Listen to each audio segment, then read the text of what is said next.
The film Emma, directed by Douglas McGrath, is based off of the novel Emma, written by Jane Austen.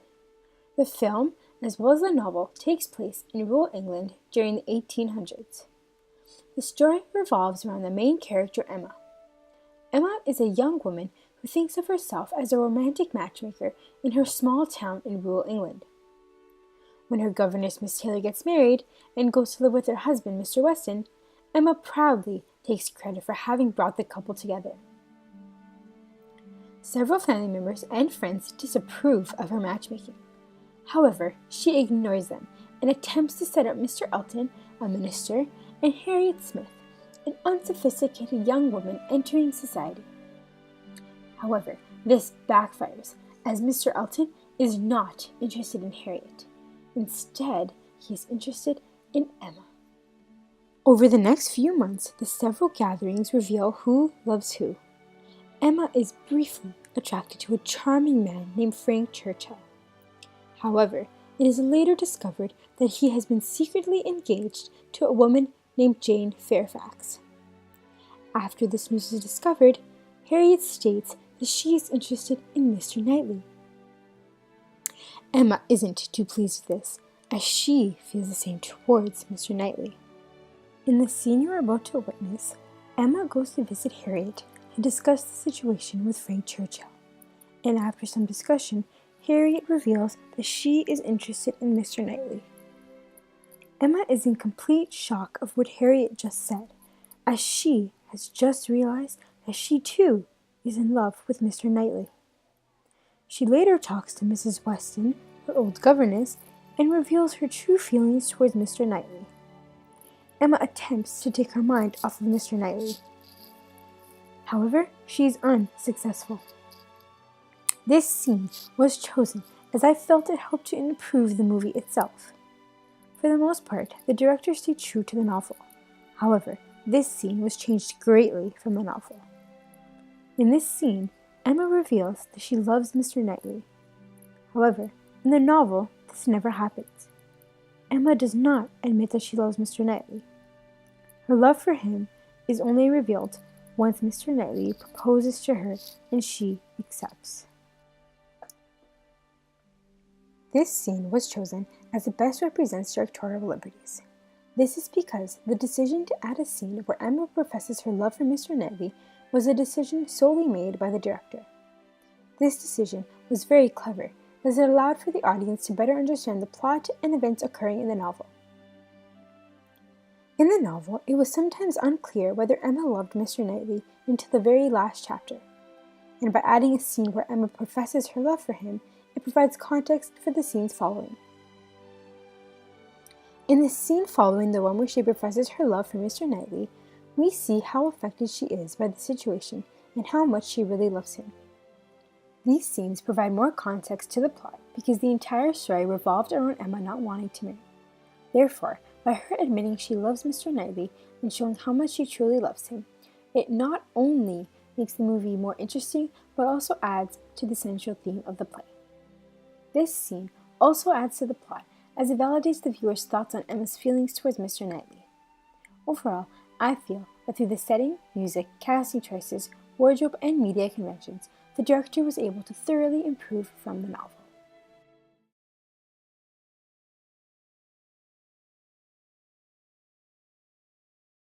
The director chose to have Emma and Harry greet each other by kissing cheek to cheek, as this was a typical gesture in the 19th century and is still practiced today by many.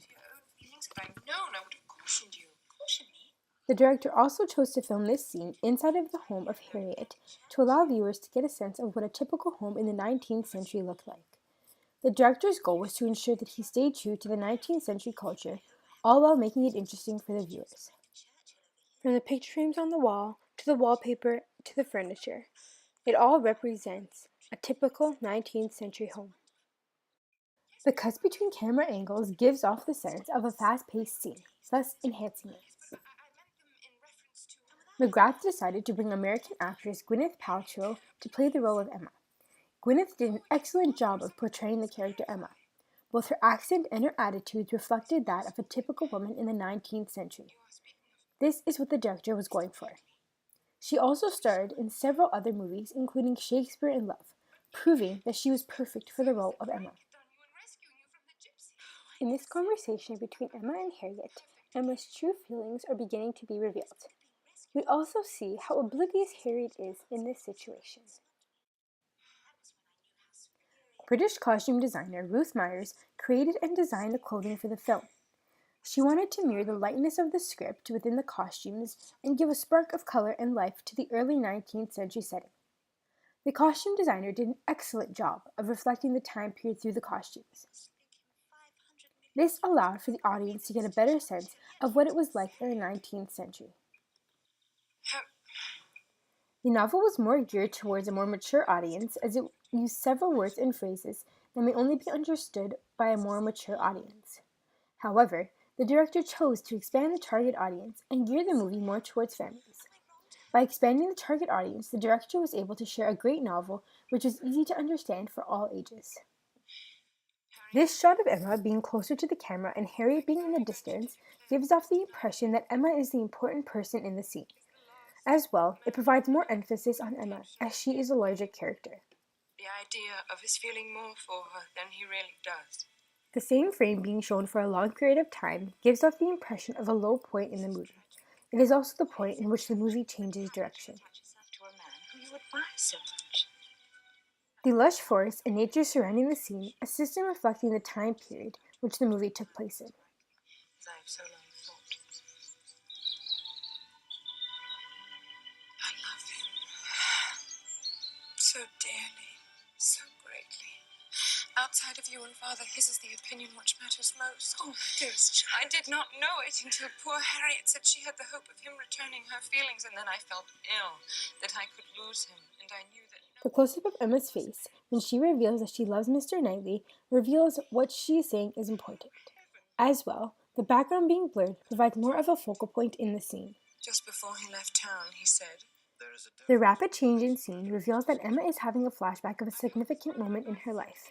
This was the moment when Emma realized her true feelings towards Mr. Knightley. I like Harriet very much, as I might remind The sound effects of birds chirping also helps to set up the scene and make it more realistic.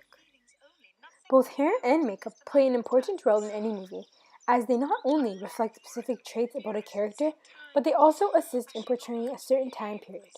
Both the hair and makeup designer did an excellent job at staying true to the 19th century look, while adding a Hollywood flair to it. The director chose to have the camera move back and forth as Emma is pacing because it is more effective. By doing this, it assisted in setting up the mood of the scene, which is anxious. If the director had not made this decision, the scene would not have been as effective. The wide shot, as well as the moving around of the characters, makes this scene more effective. The director's decision to have the actors walk around as they are speaking is effective because if they were just standing still and not moving, the mood of the scene would not have been as clear. As the conversation between Mrs. Weston and Emma develops, we see Emma's emotion change from sad to angry. Dear Diary, today I tried not to think about Mr. Knightley. The following scenes reveal the effect that Mr. Knightley being gone has on her. It also reveals how in love she is with him. By revealing Emma's true feelings towards Mr. Knightley, the stereotype that a woman depends on a man to be happy is revealed. The picking of the petals off the daisy symbolizes all of Emma's sorrows in her life, the main one being Mr. Knightley being gone. The wide shot allows for the audience to feel that Emma is at a low point in her life, as she is smaller than her surroundings. The suspenseful music, along with the dark setting and shadows, provides anticipation.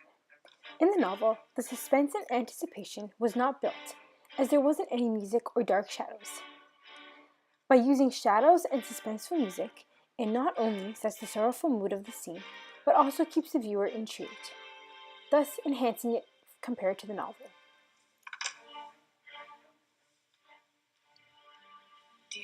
There were several scenes which the director cut out of the movie. Not only would the movie have been far too long if every moment in the novel was captured on camera, but the movie would not have had the same effect.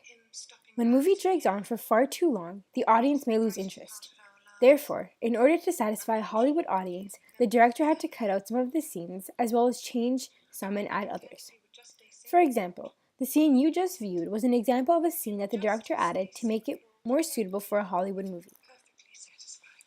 The side view of Emma in this scene reveals more of Emma's feelings, as she continuously looks down, revealing how sad she is. The director's decision to shoot this scene inside a chapel is significant because religion plays an important role in the lives of many, and often people pray when they need to see clarity in their lives.